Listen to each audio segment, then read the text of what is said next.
Have you ever tried to cut out sugar from your diet, or are you actively trying to avoid sugar? Well, I've got a news flash for you.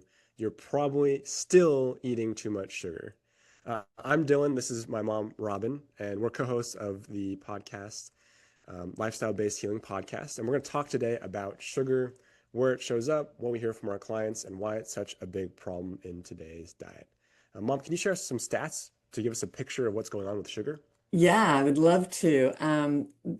Overconsumption is literally rampant in the US, and most people don't believe, I hear this all the time, they don't believe they're consuming too much. Yet they wonder why they can't lose weight, why their health numbers are inching up, why they're always tired, they have brain fog, having digestive issues. And so, this is a big topic, and this is why I'm really glad we're talking about it because the average American adult consumes approximately 17 to 20 teaspoons. And that's easier for people to understand versus grams. And that number varies depending on what stat you look at, right? But it's clearly too much. And that's of added sugar every day. The United States holds the title for consuming the most sugar in the world per capita basis. And, these numbers show that refined and added sugar consumption in the US is really off the charts. And I don't want to be a Debbie Downer or anything, but the health consequences are really serious. Chronic inflammation, heart disease, obesity, cancer, you name it, right? And so just know this is why this is an important topic and why we're talking about it. Um, the American Heart Association, their recommendation is to eat no more than 6 teaspoons a day for women and children and nine teaspoons a day for men. And so if you look at what we're average, we're consuming 17 to 20 teaspoons a day, per person. So we're eating way too much, Dylan. Yeah, that teaspoons figure actually reminds me of one of the videos that we love recommending to our clients, that sugar film, where the guy goes based off the average amount of sugar that an Australian consumes, which is very similar to how it is in the United States, and watches his health actually diminish rapidly. And the crazy thing about him is, he was sort of like that Super Size Me experiment, if you ever remember that, where the guy goes on a diet of just McDonald's.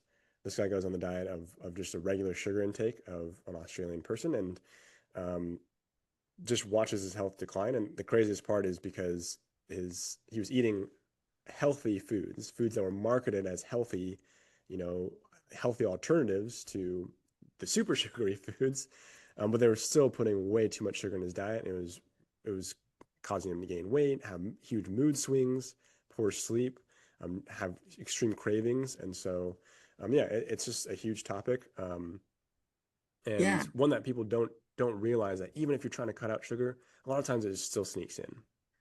And Yeah, it's really hidden, and that's the big thing. And I think that one of the questions has to be asked is why is it being added into some of these foods in sort of this hidden way? And the food industry, it adds it because it's cheap and versatile. Okay, it improves taste. As humans, we're biologically kind of wired to want sweet, and it's very palatable, and so it makes everything taste better to the palate for a lot of people and texture and color. And there's just a lot of things why the food industry uses it.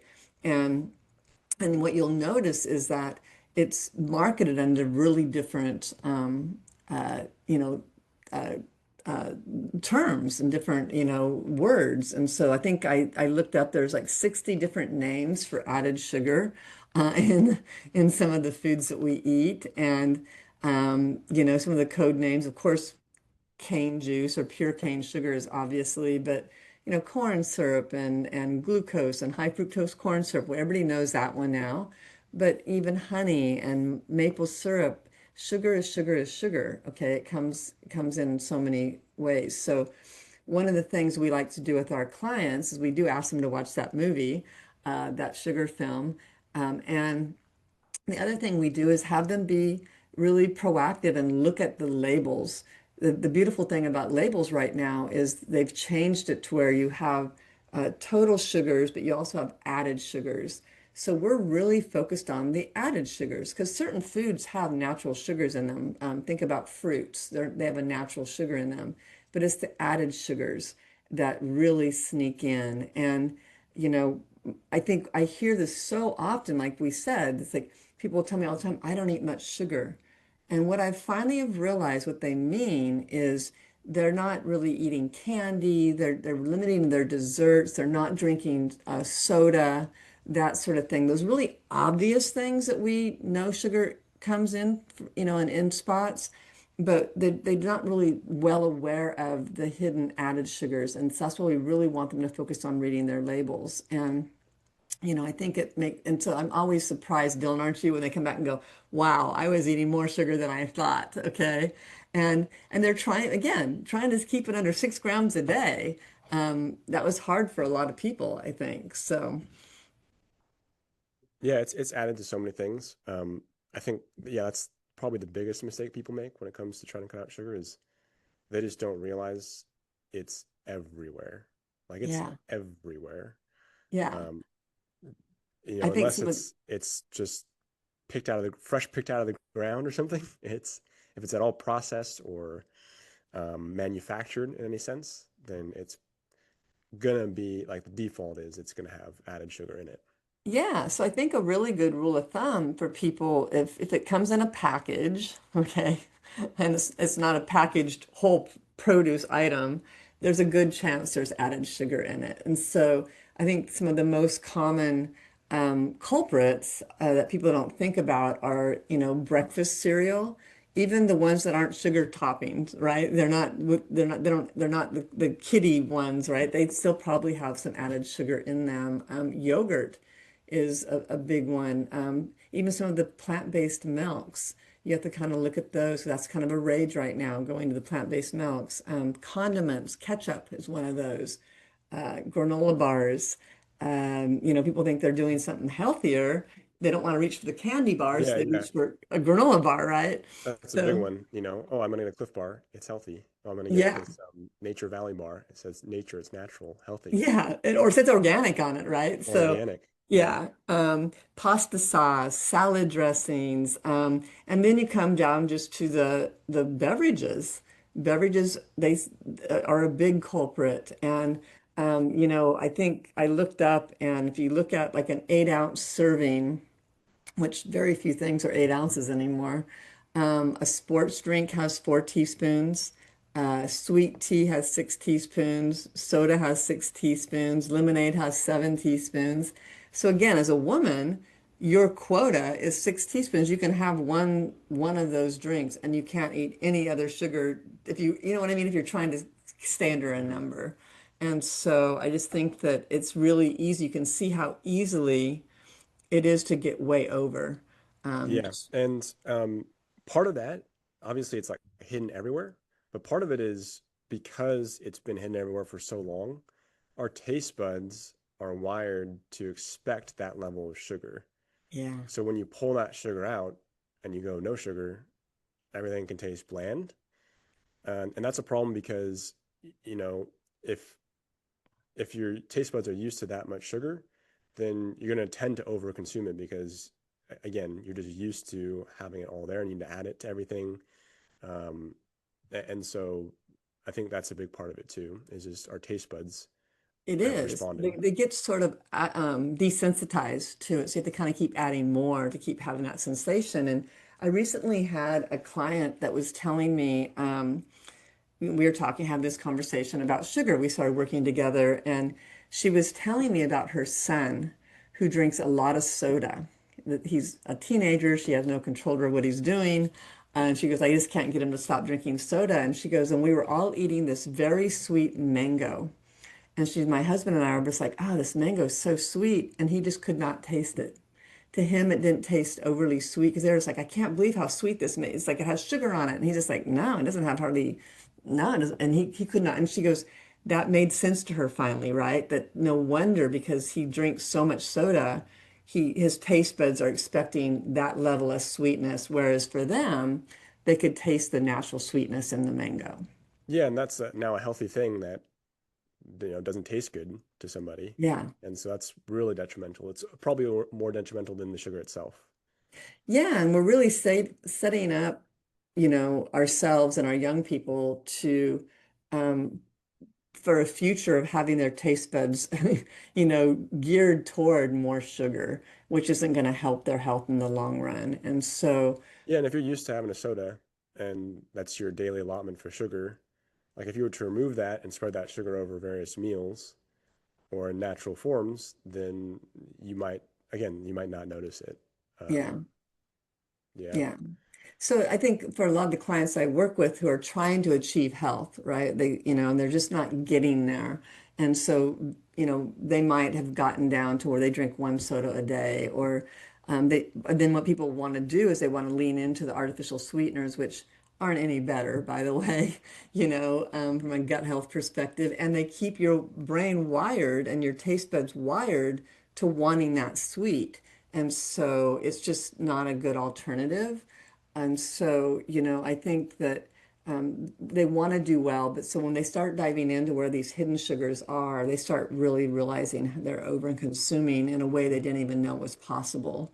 So again, look at your labels, look at the added sugars.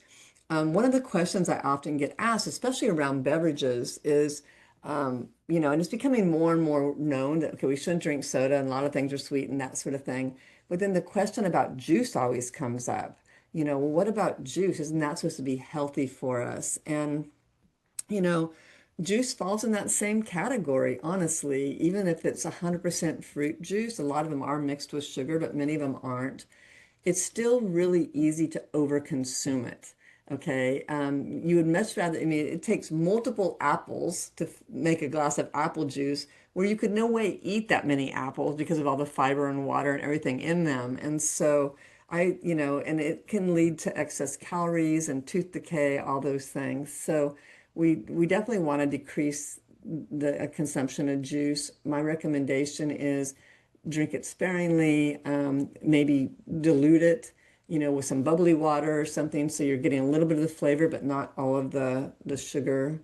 And that's really helpful for a lot of people. So, because I often hear I get tired of just drinking water.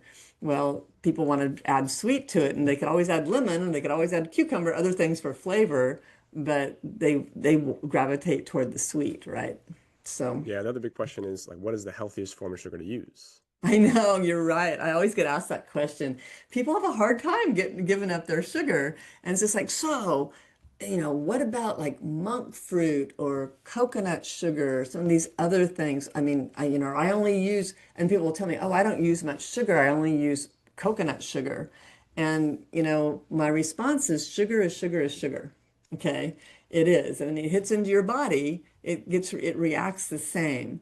The difference is that, you know, so it might be a little less refined and it might be a little, so if you think about even the more natural sugars like maple syrup or honey, date sugar, date syrup, these things, they're slightly better in the sense that they don't cause the same blood sugar spikes that happen. And they do carry with them, little bit of fiber and a little bit of minerals. So they're a little bit of an edge, but they really should still be used in moderation. And so, again, if you're still using them, it's still keeping your taste buds sort of hooked, like you had said, Dylan, right? Does that make sense? Yeah. And so I would say, kind of to wrap things up, it sneaks in everywhere. You're probably getting more than you even think.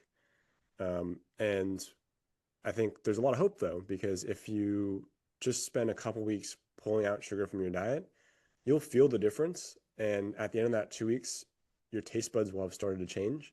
And you'll start to notice these flavors come back. And it's one of the best things you can possibly do for your health is just kind of Yeah. resetting that system and building your awareness as to, how to avoid all those things. Because all those things they're adding sugar to are things that, we should try to be minimizing anyways. Yeah, and I would say don't give up fruit. Okay, that's the one last takeaway is fruit's nature's candy.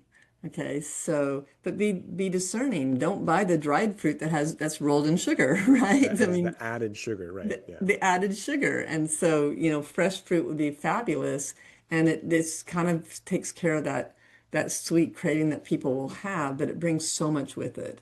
And so, and you can do the same when you're baking and that sort of thing, using fruit to sweeten versus some of those more refined products. Hmm. Yeah. Well, I think that's all we have for you guys today. Hope it was helpful. If you want to find more, you can subscribe to this channel. Go to links in the description, go to our website. We'd love to hear from you and see you guys in the next one. Yeah. Bye, everyone.